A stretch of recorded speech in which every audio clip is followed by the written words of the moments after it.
in China, just to give you an idea, the taxis are obviously used almost 24 hours a day, and you put in a lot of miles very quickly. Those 50 taxis on Shenzhen's fleet have traveled 1.7 million cumulative miles. So the average vehicle is going about, well, it's gone 63,000 miles in 1 year's time. Okay. Well, that simulates 6 years abuse, or 6 years normal private use, right, with 63,000 miles. And so we've been able to see if the battery is sustained, if there's any range degradation or power degradation over the life of that 63,000 miles. Right. And what we've discovered in that test is that there was no degradation. We rapid charged those in 20 to 30 minutes, and there's been no degradation in range. The pilot in LA was a little different. So in LA, the purpose of that pilot was to use a dual mode, and BYD's dual mode vehicle is all electric in electric mode, and you can go 60 miles all electric. But you also have the option to press a button, a hybrid electric button, so you have an electric vehicle mode and an HEV mode, right, and that will extend your range up to 300 miles with a 1-liter engine.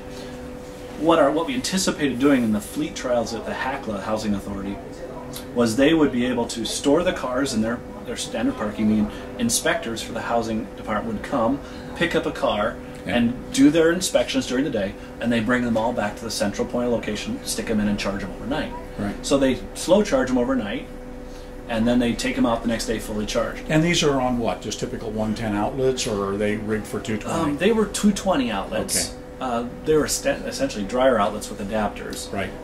But it was very low-cost infrastructure, and they put one in every parking lot. And the size of the battery pack in the DM? The DM is a 16 kilowatt hour. Okay, so it's similar in size to the Volt then. Yeah, very similar. In Right. fact, the F3 DM was launched in 2008. It was a year ahead of the Volt. Well, we launched it in December of 2008. So actually, two years ahead of the Volt. And Yeah. it's a plug-in hybrid, so it was really 3 or 4 years before the Prius went plug-in. Right. But that's another story. It's very similar. It's Yeah. a parallel series, because when you engage that 1-liter engine, it's not only generating more electricity, but you're also using the gasoline it's clutch engine and it's direct driving the wheels at a certain RPM. Okay. So it's a parallel hybrid at the same time.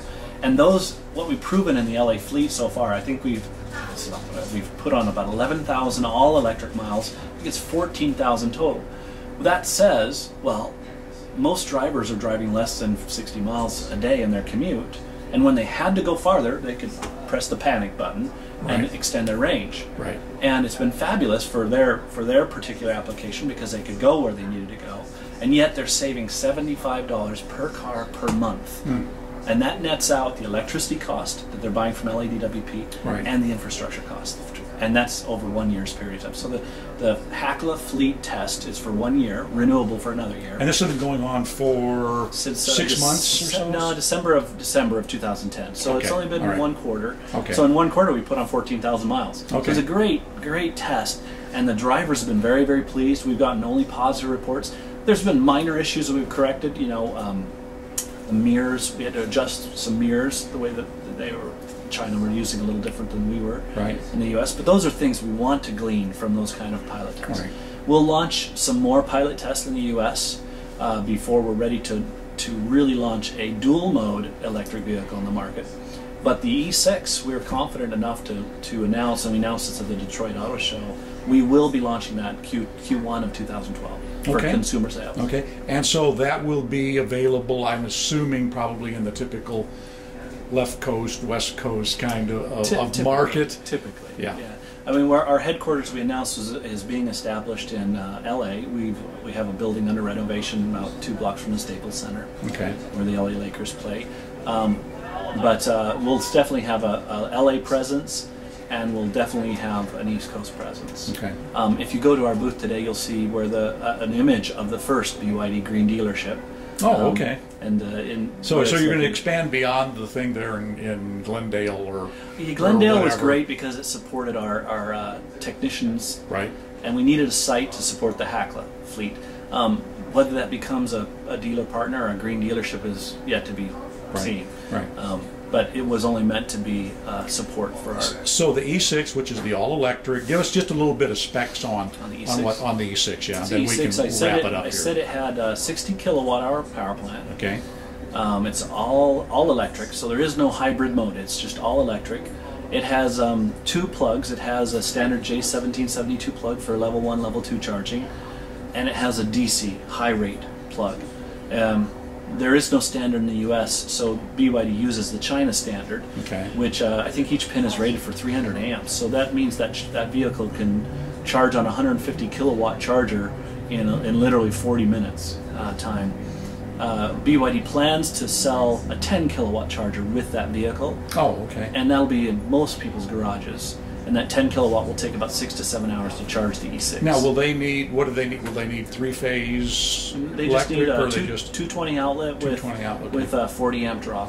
Okay, and that will charge in 6-7 hours. 6-7 hours. Okay, So all right. it's meant So to it's be a sort of overnight. level 2, basically. It's level 2, but with a 60 kilowatt hour battery. Right. So when people talk about level 2, that to us that's a slow charge. Yeah. Yeah. So 68 on 60 kilowatt. That's pretty impressive, though. Of these two, you have the dual mode hybrids, which you'll be introducing later, and then you get the all electric. Your sense of where you think the U.S. market is going to lean? Do you think they're going to lean more towards the electrics, and then when you introduce the DM series, or are they going to sort of lean that way? I mean, this is a question I was actually having with another shareholder here yesterday. Certainly there will be communities that have the infrastructure in place to support all electrics, and we're looking forward to more communities. China's putting a lot of money. I think Beijing announced $15 billion U.S. In infrastructure, which is just for the city, just for the metro area, just the metro Beijing area. That's a huge commitment. I don't see any states or cities with that level of commitment. I know Chicago's gotten some pretty good DOE grants to install chargers. As we see those communities and regions evolve, then all electrics will become more interesting. Otherwise, it'll just be a commuter vehicle from your garage to your work and back and forth. It won't be much more than that without infrastructure. Dual mode fills in that gap and becomes a transition for those communities that don't have the infrastructure in place, but want to make a contribution not only environmentally but economically. There's a savings we've proven of $75 per month over a gasoline fleet in the HACLA test. That means with a dual mode, you're saving $75 a month per car. Okay, let's finish up by saying, what's the plans for the bus? What are your thoughts at? So this, I'm sitting on the first eBus in the U.S. has 45 miles on it. It was built to a Chinese standard. We're delivering another 250 buses before August for the Universade Sports, which is all in Shenzhen. So they're in bus routes today in China, but not in the U.S. We're showing the bus off to several municipalities and taking orders for the electric bus. We'll have buses in Altoona for testing at their test track this year, and so we plan to actually launch the buses almost before the 6 consumer sales. So we'd like to sell about 50 to 100 of these this year in the U.S. These go 300 kilometers on an all-electric charge, all electric. They can charge on a 100 kilowatt charger in 3 hours, or a 150 kilowatt hour charger in a little less time, or a 50 kilowatt charger in 6 hours. You can just do the math of that. And so we have all those charging, and all those chargers are BYD's proprietary. What incentives are you aware of that community? For example, here in Omaha, I don't know if we've had our local bus operator come by or not to take a look at it. It would have been nice if Mark had done that. Actually, we unfortunately. We heard about Mark too late to invite him over. Dennis Arfman was one of our friends. Says he was going to connect the two of us, but it would have been nice for him to see the bus. We didn't anticipate that. We do have a charging station installed behind the Quest Center for test rides. But we'll be taking this across the United States and showing several municipalities. So I guess coming back, so incentive-wise, are there any kind of things you're aware of to help out with that? U.S. incentives for heavy-duty electric have expired. There are no U.S. incentives. We would love to see the U.S. government take a more aggressive stance with electrified heavy-duty buses or heavy-duty trucks. So far, that's not in place yet. Those expired, I think, in 2009. And then we'd like to see the $7,500 tax credit for consumer vehicles become, instead of a tax credit, a grant. At the time of sale. When you buy it, Because that would really incentivize. That's how the Chinese government's really spawning growth. Yeah. And I know we have aspirations in the U.S., and we've heard this from President Obama, that we want to have 1 million vehicles by 2015. Yeah. China will have 3 times that many. Yeah. And so I would love to see the United States lead the way in this technology, even leveraging some of the Chinese technology to drive our costs very quickly and get mass market adoption. For BYD, that's the ultimate goal, is mass market adoption of these green vehicles. And green tech product for that matter. And we believe that if we can drive the upfront price down, that we will have mass market adoption. Good. Hey, Michael, thank you so much for taking the time Sure. with us today. Appreciate it. Thank you.